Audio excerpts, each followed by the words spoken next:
What you got? 2 cleft palate baby Frenchies. Oh my goodness. Nursing on your finger? I remember feeling a little bit nervous that not only 1 but 2 in the litter had clefts, which isn't a great sign. Are you hungry? But we got right home and we started feeding right away, got them in the incubator, and just crossed our fingers, crossed our toes, and hope for the best.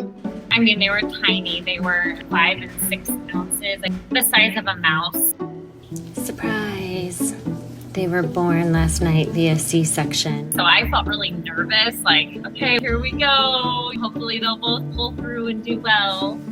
This is a little girl with a cleft lip, and she has a partial cleft palate just in the front. And this is a little boy, and he has a complete cleft lip and cleft palate. So I have a great relationship with the local vet office.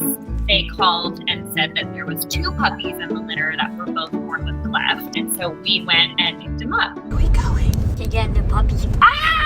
She just took her second tube feeding super good, but now she's just nursing on a nipple. She didn't like the pacifier. He actually really liked the pacifier, but she's nursing on this instead. It's good for them to suck on a pacifier, your finger or something. So they still use those jaw muscles and get those sensations. And it's always a good sign when they have a suckle. They have to be fed every 2 hours, which ends up being even more frequent because by the time you finish, you're up an hour and a half later.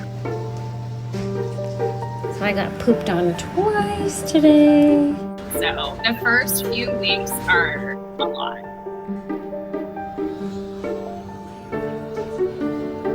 Keeping them in a humid and warm environment 24 hours a day is super important.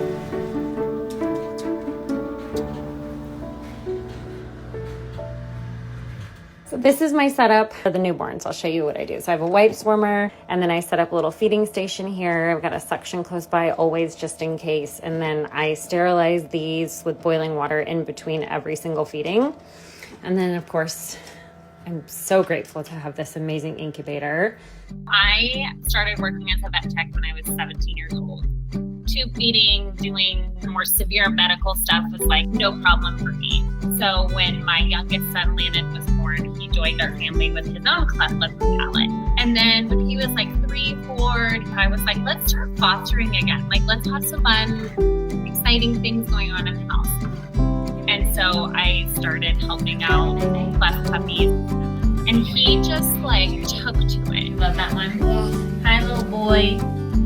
He was so gentle, and the animals were just naturally gravitating to him. And I was like, wow, like he really is connected to animals. He's truly an animal whisperer. I love helping out. It makes me feel good. Like he does have goodness and veterinarians. Hi. Hi, Dashi. Oh my goodness. There's kind of this moment when their eyes finally open and their ears start to open and they start to be aware and they're like, Mom's here. Oh gosh, you're so cute. You just kind of feel almost relief, like, okay, they've made it to this point. Yes, they're strong, they're doing good, they're reaching milestones. It's a great feeling. So we're gonna feed, and then we're gonna set up a little playpen. I moved them out at week 3 into like a larger playpen. Okay, we moved. We moved. Anytime you see positive growth, it's a wonderful feeling and you're always looking for the positives. 2.2. Like, okay, we're growing, or yay, we have solid poop. You're excited about these silly milestones, but it all means that you're heading in the right direction. Kim will lick on my finger. Dash. Dad. Dash. As they get a little bit bigger and they start to get their teeth, then we lean into weaning them. That's kind of like the sweet spot. Dashi. There we go. There we go.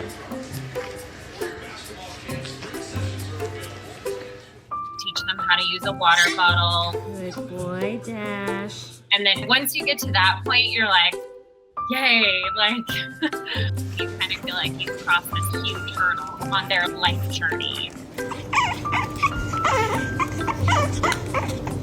It was so exciting. It was also so like shocking how she was like exceeding him. Look at the kibble on your She just really grew way faster. She came out of her shell quicker, and he was kind of like little baby Dash. He just stayed smaller and more reserved. They're doing great. Dashy, they just got an apartment upgrade. Apartment upgrade. So we gave them this like super upgraded apartment. So that we have play space and potty space. We'll see if we start getting the hang of it. They can still just kind of be a part of the mix, and we have them right in our kitchen. So they're always out running around in the kitchen and running up and down the hall and just being like so fun. Good boy. Come on. Violet. Hey, don't chew on that. Don't chew on that. We're steaming the floors. We're steaming the floors. Okay, into your house. Your door is open. Good boy. Apartment number 2. It can be a little nerve-wracking because they're so tiny. But they're so spunky now. They just want to run and be everywhere we are. Dash has become what I call an ankle biter. Hey, Dash. He's come into his own, so he finally got there. Mommy wants you to take a nap. You've been running around, you got a bath, and you ate, and you guys are still being wild. Expanded the apartment by 1 panel on each side. So now we're moving. We're gonna put a longer mat. I know you want to come back out and play. Dash specifically getting a lot of messages from strangers and, oh, we want him because he's so cute in his color. And I'm like, I'm more protective of him. I just don't want people wanting them for the wrong reasons. In the Frenchie space, we're seeing, unfortunately, a lot of people breeding for these rare colors and these rare things. He has hydrocephalus and he's only a couple weeks old. Yep. Instead of for health and benefit of the breed, we're breeding just for profit, and that starts to create more problems. You can do it. Good girl. Yay. We're definitely seeing an increase in clefts being born in multiple of these litters. Want to kiss her goodnight? You name it, we're starting to see a lot of problems. She's so scared. We've changed the breed so much over the years and made it so that they can't breathe, that they have spinal issues, they have all these problems that I just really feel like it's hard to see that being ethical in any way, shape, or form. Hi, squatty friend. As a society, we need to take a really hard look at what we're doing. But in a perfect world, we would have better laws in place and better breeding practices. Boop. If a cleft comes across our lives, they didn't ask to be born, I'd love to give them a chance. But I also don't want to be in a situation where we're perpetuating a vicious cycle of bad breeding. Put the incubator back out. I don't know how we stop this. Hopefully they live normal, long, healthy lives and they can live with their families forever and just have cleft and be great. But you just never know now, and you never know with any Frenchie. Do they fit? Oh my god, they're actually a little small. Come here, wait, hang on. They still have to go in for their first regular health appointment and start their vaccine journey.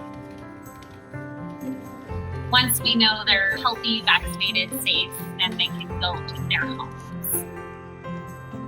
To finally have the double puppy experience has been just so much fun.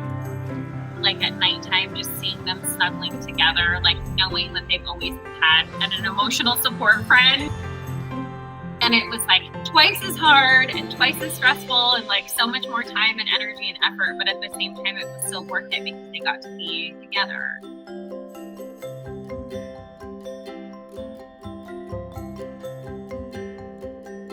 Everyone's like, how do you do it? And I'm like, oh, you do it. But I'm like, I cry every time. I cry the couple days before they leave. I cry once they leave. I just cry. Gosh, he just had his first bath. He has a little jacket on. Oh.